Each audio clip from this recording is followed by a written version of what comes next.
Hello, welcome to the EP7 podcast. You are here with Rachel Donovan and the founder of EP7, Mr. George Helou. Thanks, Rachel, and thank you for joining us. We love talking about how to get the heart into everything we do to get a lot out of life. Whether it be relationships, business, careers, you name it. So, let's get started. George, how are you today? It's good to be back into it because we haven't done a podcast for a while. We'd like to formally apologise for those that kept telling us, where's the next podcast? When's the next podcast? And I had to keep apologising because unfortunately life can push us into extremes. Hey, Rach, like it's studying right, yeah. and working and being there for family. The perfect storm just happens. But we're trying to get back into it now, and let's do our best to get back into a rhythm, huh? Yeah. So there's a lot to talk about now after a few weeks of not discussing the way we usually do. Yeah. We've got a good one tonight, though.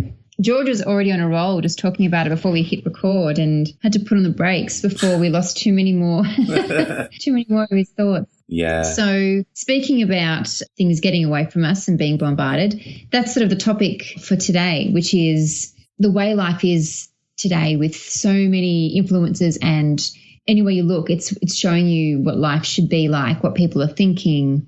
And yeah, I'm talking directly a lot about sort of social media in that sort of respect. Yeah. And how we get so much information about how everyone else is living their lives and what's accepted and what people are thinking and what's popular, which is fine to have some information, but I guess it's, where do we fall amongst that? Are we just getting carried along? Like, or do we lose our own sort of thoughts because they're being drowned out by everyone else's? Yeah, I think that there's so much good stuff going on. Like you watch quality shows where you're expanded by them.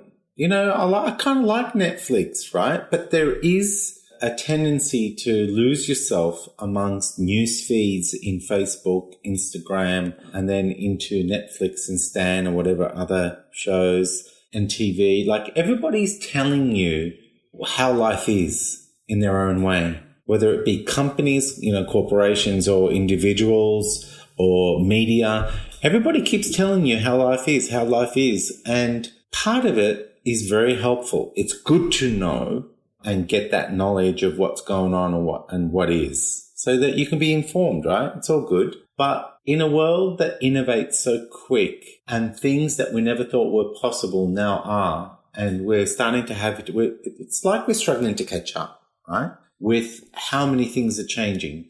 The thing is, though, where's your place in that? Where's my place in that? Like, how much of who we are, our own thinking, our own possibilities is alive in our everyday. And from what I'm seeing around us, not much. There's so much consumption, so much distraction that I don't see people having quality thinking. I don't see people say, I sat under a tree with no technology for half a day. And I love the fact that I realized this and now I'm sharing this. And I don't see a lot of that. I just see a lot of rehashing of the same old thinking over and over. What about you, Rach? I must admit, I've probably taken a bit of I've sort of not disabled Facebook, and I just sort of thought, I'll just kind of stop doing that. I really I love time just without distractions and sitting and enjoying things, and I probably don't get enough of that. And because I feel a lot better once I've sort of had a bit of time out. So you don't get onto Facebook, but you are too busy for that. Is that what it is? No, I wouldn't even say that. I just found myself, I'd just pick up my phone and just click on the app and just start flicking through. And I just sort of thought, what am I looking for?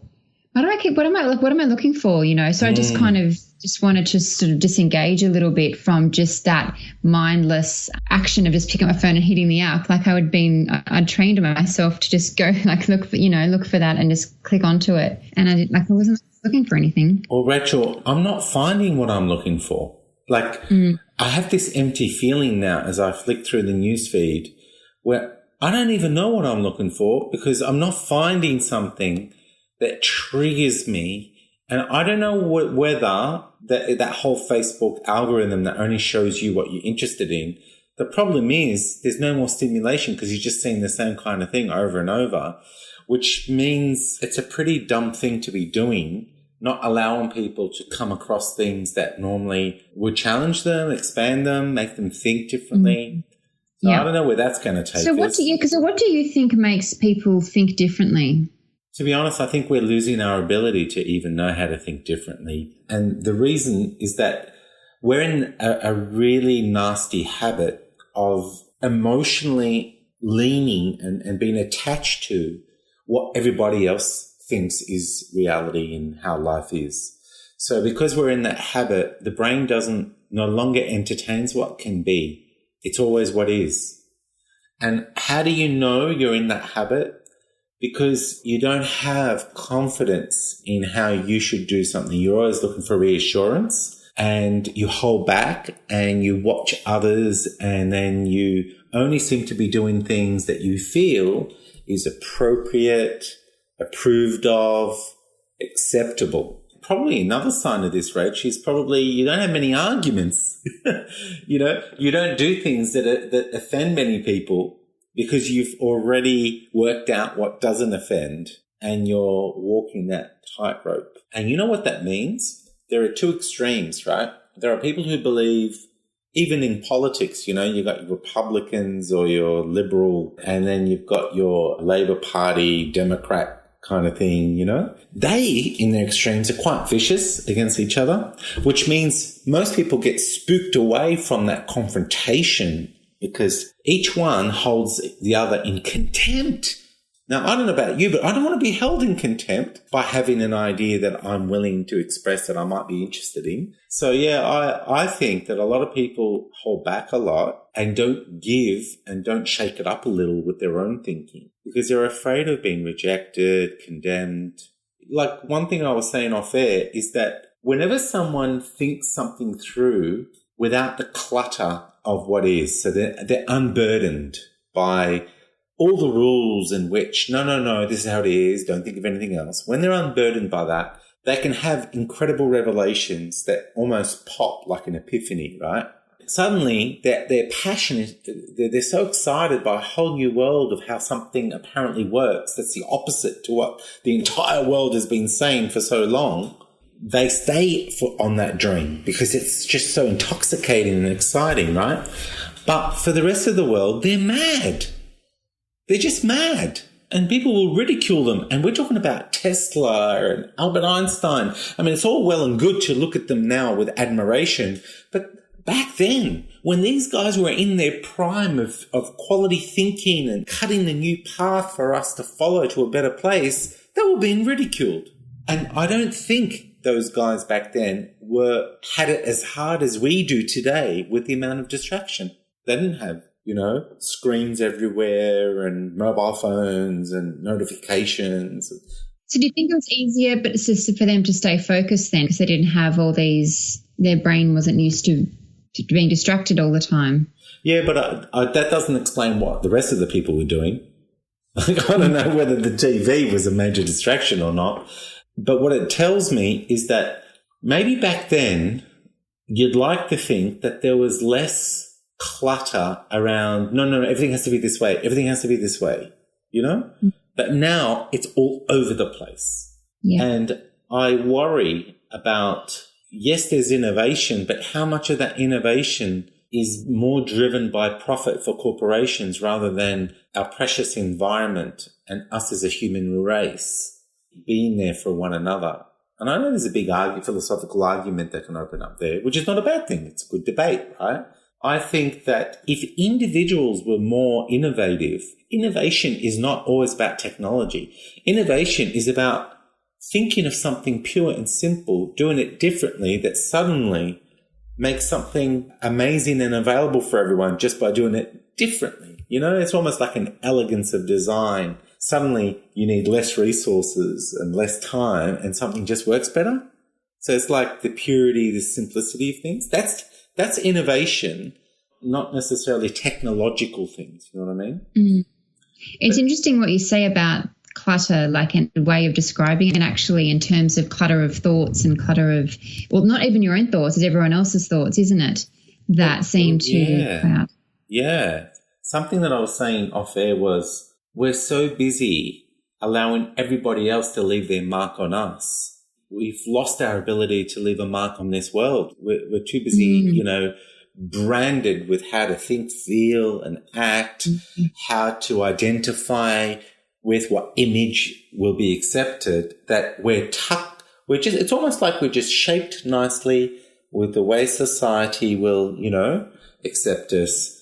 And the brain is so preoccupied with maintaining that, going to the beautician, and you know what? Even exercise is so important, but a lot of people that exercise well, a lot of them are even driven by it's just they need to look good. Of course, they end up feeling good and their mental abilities improved, but it's driven so much by image. It's like they want to look good in the Instagram selfie and they're motivated by that more. Everything's about image. And, well, what about your heart? What are you going to create that will connect you better with those around you, connect community better? You see, it's funny for me because I see everybody as has innate genius, right?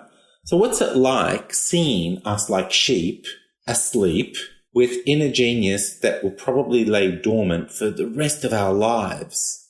It's just such a damn shame to be bioengineered for brilliance, but programmed for mediocrity for a lifetime, And I think that, the reason why we're talking about this is that what can we do to just start opening up our brain again to the possibilities? What can we do for us to have those quiet moments where social media doesn't exist in a healthy period of time in a day or a week or whatever? I like these ideas that are coming out where people are having no technology days, or there are holidays or hotels where you can go and there's no technology. Yeah. It's funny you mentioned that because I was actually having a conversation a couple of weeks ago with a friend who's been spending a lot of time out in the bush walking by themselves, and they didn't do it intentionally to have it escape from technology, but it just happened because there was no reception and it was just long days. And so they would just sort of happened that way. And there'd been numerous days that they're out sort of walking, and they were only talking to me and they said, I can't believe all the thoughts that come up, the things that I didn't think bothered me started coming up. And it was all of a sudden, it was because this space was created without distractions everywhere. These stuff started to come to the surface. And it's without having gotten away from the city and from technology and from all those things, those never would have been realized or maybe a long time down the track. There was really something to say about, getting away from things. It does. And it's kind of like, who's representing you? If everybody's told you how to think and how to live for everybody to accept you, who's representing your heart? There's nothing left of you to represent your own heart, what you really want. That's pretty devastating. And if you're quiet enough and things start to come to you that are confronting, like what you've neglected in you, what you've neglected in your affairs that are important, who you're not talking to, but you should be, what you're not doing, but you should. And then that starts to be confronting because it's a sense of failure, you've kind of let yourself down or something. Now, do you know how convenient it is for us to go, I better watch Netflix and I'll just go to my phone. And we distract ourselves away from what's precious to us that we should be addressing. So it's like we're losing our ability to critically think our own personal problems to a better place. And we're just existing and surface dwelling, almost like our life has become a thin veneer where every day comes and goes like Groundhog Day and not much changes anymore. And I'm sure that must be building a lot of anxiety.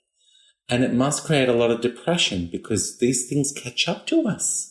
There's only so much you can neglect your heart before your heart gets really heavy. It's very hard to walk around with a heavy heart. It brings you down, doesn't it? It brings you down. And so I was walking around the other day and I was starting to observe people around me, and I noticed that faces are not cheery. People in public, their faces talk to me they say I'm trapped in a shell where my life is not in any deep and meaningful way satisfying to me.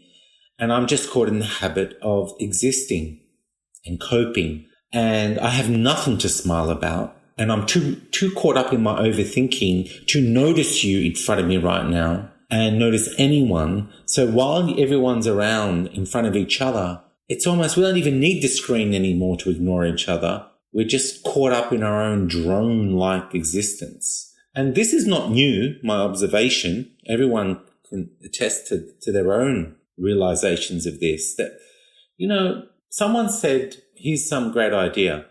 Smile and acknowledge the first 10 people that you come across. Now, what impact did that have on you when you first heard it? It's like, oh, can I do that? Do you know, it's almost like that seems a little bit taboo. Am I violating other people's bubble of misery? Like, am I upsetting? Are people going to think I'm mad? It's almost like you're a nutter if you smile and acknowledge people. Are you weird? It's like, what's going on for you? And suddenly we feel like we need to be normal by minding our own business, not making too much eye contact, you know, keeping to ourselves. And I get space, you know, I get people want their own space. But gosh, we sure love our space, perpetual space. So I don't know. I think we're trapped. And we don't know we're trapped. We just know we're unhappy as a human race. And every now and then someone does something beautiful and precious. We see nature do something beautiful, like something, and we're touched in that moment and we lose ourselves in the of that moment. And then it's almost like oxygen, you know, we've breathed something great and then we're back to suffocating. If you look back on your lifetime and you think, how many of those moments did I have? A lot less than you can have, should have had, deserved. And so what do you do from here? Well, I want to feel like I'm myself in this world. I want to feel like when I walk, my presence is of substance in this world. And I can't know that unless I'm creating value and offering it to the people I love and the community that I love and the nation, the world that I love. I want to give stuff of me that can help us connect and better connect. And I believe, I've never met someone who said to me, you know, I'm really not into making a difference. I just like to exist as if nobody thinks I exist. I just want to keep to myself. I don't care. I don't care about making a difference. And you know what? Whenever I've had someone try to give me that point of view as if that's a legitimate point of view, I didn't have to scratch the surface much to realize there was incredible trauma driving them, justifying that that's their legitimate position. You're right. You know? Yeah. So what do we do from here? How do we sort of... I think we need to get curious and skeptical about what we're doing from moment to moment. Like, what's our motivation or behind why? Yeah, our intent from moment to moment. Right. What's driving our intent? We always have intent. And is our intent to escape or is our intent to connect? It's almost like are we escaping connecting? Because the connection is giving of yourself and receiving from your environment, right? And there's a sense of oneness, belonging. Is our intent to be doing that from moment to moment? Or am I escaping connecting to myself and escaping connecting to others? Am I actually sitting with something and allowing myself to see it as it is long enough to realize it doesn't have to be that way? I think we should start doing that. Just patiently look at the way things are being done and go, does it really have to be that way? Because the odds are it doesn't. Anything that's happening that you sense there's an injustice or there's a gross inefficiency or there's some abuse of nature, you know, environment, people, anything where you feel like everybody argues that it's a necessary evil or life is hard, I reckon we need to get suspicious because that's where our innovation needs to come out of us for those opportunities. And we're not going to do it just absorbing everything else that's coming at us. So we become a product of that environment. It's like, where are you? And I think it's up to us to find ourselves by sitting, creating stillness enough in a day and allowing us just to be one with something without judgment. I think that's the key.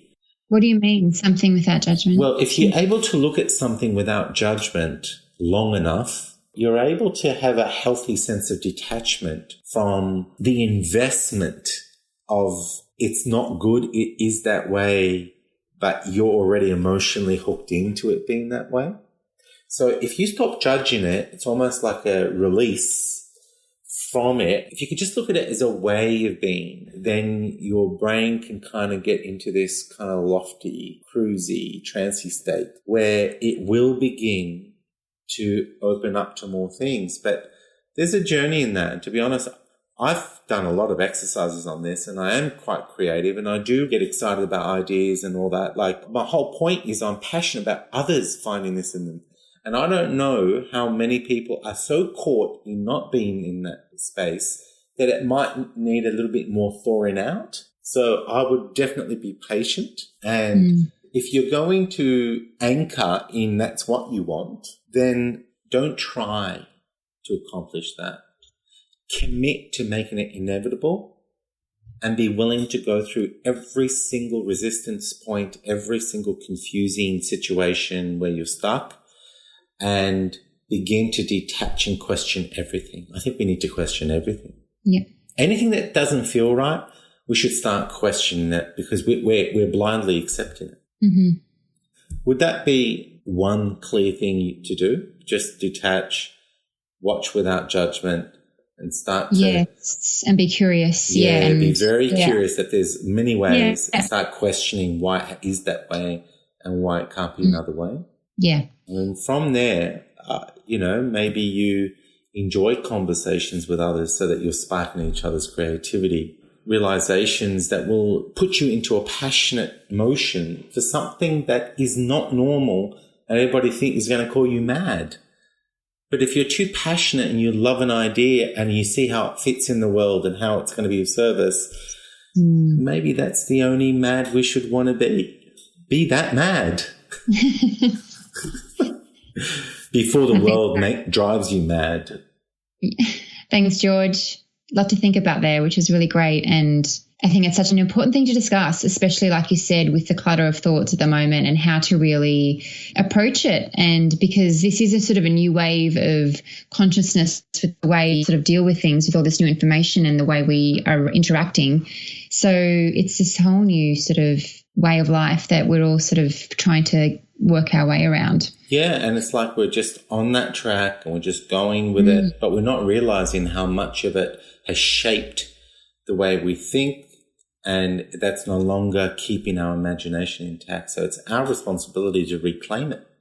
And on that note, thanks for listening. Thanks for joining us on another AP7 podcast, and we look forward to talking to you again soon.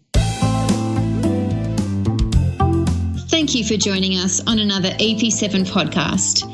If you liked what you heard, remember to share and subscribe so you're notified of every podcast released. If you have any questions or would like to connect with us, please jump on the EP7 official Facebook page. We'd love to hear from you.